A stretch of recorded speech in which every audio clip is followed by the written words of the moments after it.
ఎలా ఉన్నావు అంబేద్కర్? బాగానే ఉన్నా గాంధీజీ. జ్వరంగా ఉందని ఉత్తరం రాశావు, తగ్గిందా? నీరసంగా కనిపిస్తున్నావు. తగ్గింది, కానీ ఏదో కొంచెం నలత. నాపైన కాంగ్రెస్ పైన నీకేవో అభిప్రాయాలు ఉన్నట్టు విన్నాను. నా స్కూలు రోజుల నుండి అంటరానితనం మీద పోరాటం చేస్తూనే ఉన్నాను. కాంగ్రెస్ దీనిని మత దృష్టితో తోసివేస్తున్నది. అంటరానితనం రాజకీయ సమస్య కాదు, అయినా నేను దీనికి ప్రాధాన్యత ఇస్తున్నాను. కాంగ్రెస్ ఈ సమస్యపై 20 లక్షల రూపాయలు ఖర్చు పెట్టింది.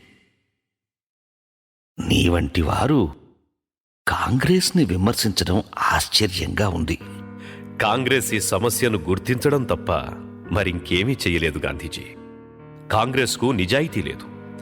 నిజంగా మా అణగారిన జాతుల్ని పైకి తేవాలని కాంగ్రెస్ అనుకుంటే తన సభ్యులకు కొన్ని నియమాలు విధించి అంటరానితనాన్ని కట్టడి చేయాలి కదా. అలా చేశారా గాంధీజీ? స్వరాజ్యం ఇవ్వడంలో బ్రిటిష్ వారికి మనసు రావడం లేదని మీరంటున్నారు. నిమ్నజాతుల పట్ల సవర్ణ హిందువుల మనసు మారలేదని మేమంటున్నాం. కాంగ్రెస్ మా ఉద్యమాన్ని ప్రతిఘటించడమే కాకుండా నన్ను దేశద్రోహిగా ఎందుకు చిత్రిస్తూ ప్రచారం చేయాలి? లండన్ రౌండ్ టేబుల్ సమావేశంలో నువ్వు గొప్ప దేశభక్తుడుగా వ్యవహరించావుగా అంబేద్కర్. ఇక్కడ నా మీద ఎన్నో రాళ్లు వేస్తున్నది కాంగ్రెస్. విషయం సూటిగా అడుగుతాను. రౌండ్ టేబుల్ సమావేశంలో నిమ్నజాతులకు రాజకీయంగా కొన్ని ప్రత్యేకతలు, హక్కులు, ప్రాతినిధ్యం ఇవ్వడానికి అంగీకారం కుదిరింది. ఇది మా జాతికి ఉపకరిస్తుందని మేం భావిస్తున్నాం. మరి దీనిపై మీ అభిప్రాయం ఏమిటి?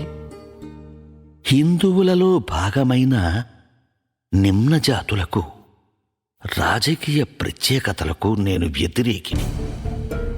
ఇది ఆత్మహత్యా సదృశ్యంగా నేను భావిస్తున్నాను. మీరింత స్పష్టంగా చెప్పాక నేను మీరు మాట్లాడాల్సిన విషయాలు ఏముంటాయి? నేను వెళుతున్నా గాంధీజీ.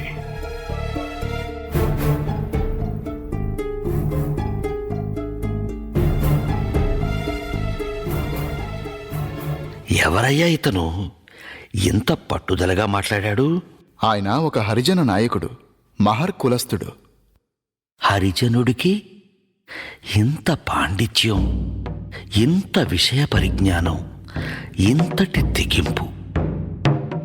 అంబేద్కర్ అంటే హరిజనుల కోసం పోరాడే ఓ సద్బ్రాహ్మణుడు అనుకున్నాను.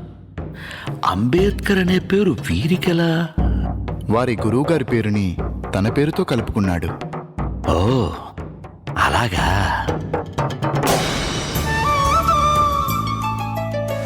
1932 ఆగస్టు నెలలో బ్రిటిష్ ప్రధానమంత్రి రామ్ సే మెక్ డొనాల్డ్ కమ్యూనల్ అవార్డు ప్రకటన చేశాడు.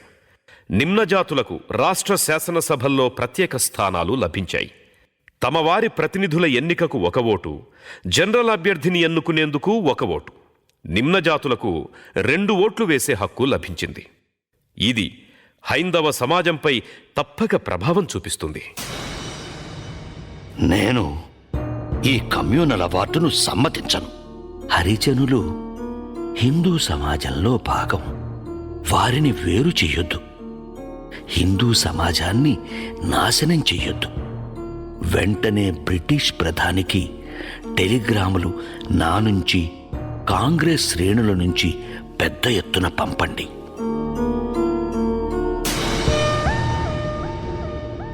లండన్లో 2వ రౌండ్ టేబుల్ సమావేశంలో ఇదే విషయం మీద ప్రధానమంత్రి నిర్ణయానికి కట్టుబడి ఉంటాను అని సంతకం చేసిన గాంధీజీ మాట తప్పుతున్నారు. బ్రిటిష్ వాళ్లు మనకిచ్చిన హక్కులు కూడా దక్కనీయకుండా చేయడానికి పూనుకున్నాడు. గాంధీజీ పూనా జైల్లో కమ్యూనల్ అవార్డుకు వ్యతిరేకంగా ఆమరణ నిరాహార దీక్షకు పూనుకున్నాడు అంబేద్కర్. మన హక్కులకు వ్యతిరేకంగా తన ప్రాణాలను గాంధీజీ పణంగా పెడుతున్నాడన్నమాట. గాంధీజీ ఆమరణ నిరాహార దీక్షతో దేశం మొత్తం గగ్గోలు పెట్టింది. నన్ను హంతకునిగా చూస్తోంది. అంబేద్కర్ తన ధోరణి మార్చుకొని గాంధీజీ ప్రాణాలు కాపాడాలని ఒత్తిడి మొదలుపెట్టింది కాంగ్రెస్.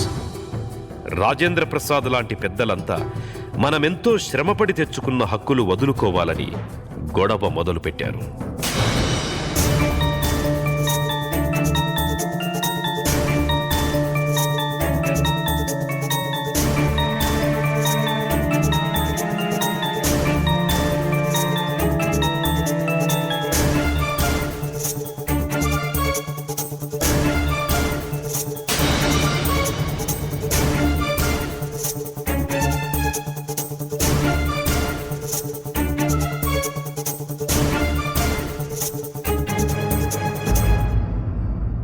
గాంధీజీ, మీరు మా పట్ల ఎప్పుడూ నిర్దయగానే ఉన్నారు.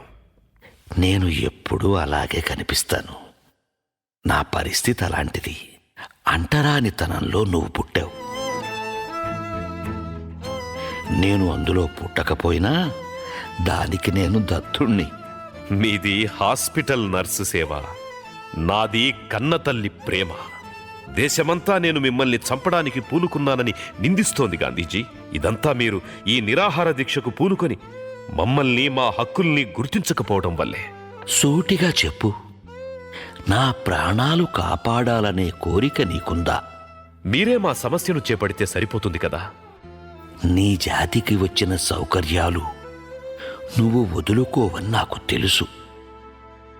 మధ్య మార్గంగా సప్రు లాంటి నాయకులు చెప్పినట్లు ఇద్దరం రాజీ పడదాం.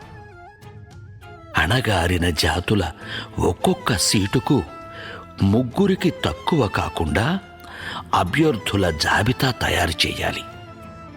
సవర్ణ హిందువులు, నిమ్న జాతులు కలిసి అందులో ఒకరిని ఎన్నుకుంటారు. సరేనా అంబేద్కర్?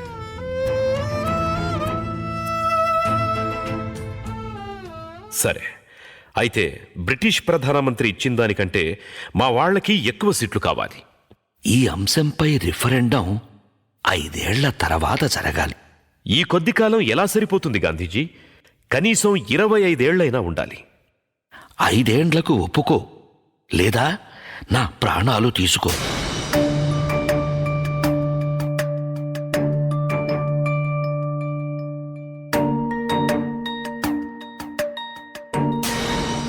గాంధీ సతీమణి కస్తూర్బాజీ నన్ను బ్రతిమిలాడారు.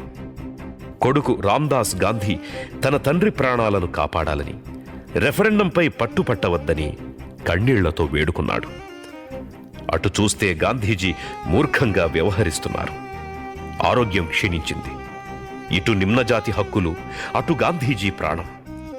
ఆ పరిస్థితుల్లో 1932 సెప్టెంబర్ 24న పూనా ఎరవాడ జైల్లో గాంధీజీకి నాకు పూనా ఒప్పందం జరిగింది.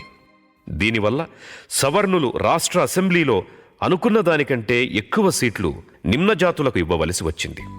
నిమ్నజాతులకు 2 ఓటు హక్కులు, సవర్ణ హిందువుల్ని ఎన్నుకునే అధికారం కోల్పోయారు. నా జీవిత కాలంలో అత్యంత విషమ పరిస్థితులకు, ఒత్తిడికి గురయ్యాను. ప్రపంచ మేధావి, భారతరత్న డాక్టర్ భీమ్రావ్ అంబేద్కర్ కొందరివాడు కాదు, అందరివాడని ఆయన జీవితం, ఆశయం, లక్ష్యాలపై అత్యాధునిక సాంకేతిక విలువలతో ప్రత్యేకంగా రూపొందించిన నాటకం సంఘం శరణం గచ్ఛామి. ఈ నాటక ప్రదర్శన కొరకు మరియు మరిన్ని వివరాలకు సంప్రదించండి ఎం జగ్గరాజు, ఫోన్ నంబర్ 9490700792, ఎం సురేష్, ఫోన్ నంబర్ 8074892782.